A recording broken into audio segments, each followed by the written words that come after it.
कर्नाटका के SBI bank में एक नया लफड़ा हुआ है। पहले ये वीडियो देखो फिर बात करते हैं।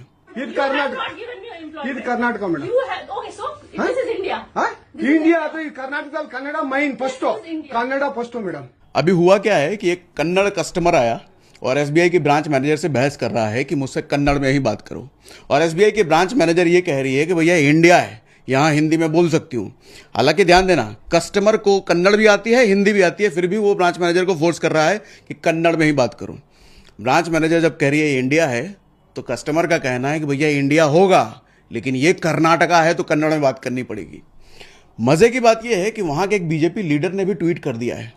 ट्वीट करके ये बोला है कि भैया कर्नाटका में अगर बैंक ऑपरेट करना है तो एम्प्लॉय को कन्नड़ तो आनी ही चाहिए।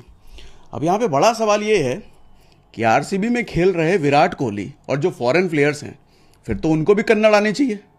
और इसके डर की वजह से हुआ क्या मालूम, वहाँ की ई कॉमर्स कंपनी है, अपने और अपने एम्प्लॉय की सेफ्टी के लिए पूरा सेटअप बैंगलोर से उठा करके वो पुणे लेकर के जा रहे हैं।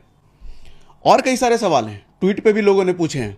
बैंगलोर में जितने बड़े बड़े आईटी कंपनीज हैं, उनमें जो फॉरेन क्लाइंट्स हैं यूएस के, यूएस वाले पहले भैया कन्नड़ सीखो फिर बैंगलोर में ऑपरेट करो, फिर तो यही होना चाहिए ना।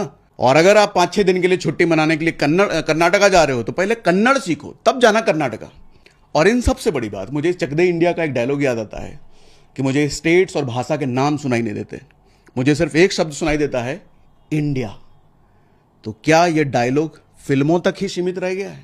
क्योंकि अब तो लीडर भी आकर के बोल रहे हैं भैया रीजनल लैंग्वेज की प्रायोरिटी है, हिंदी गई तेल लेने।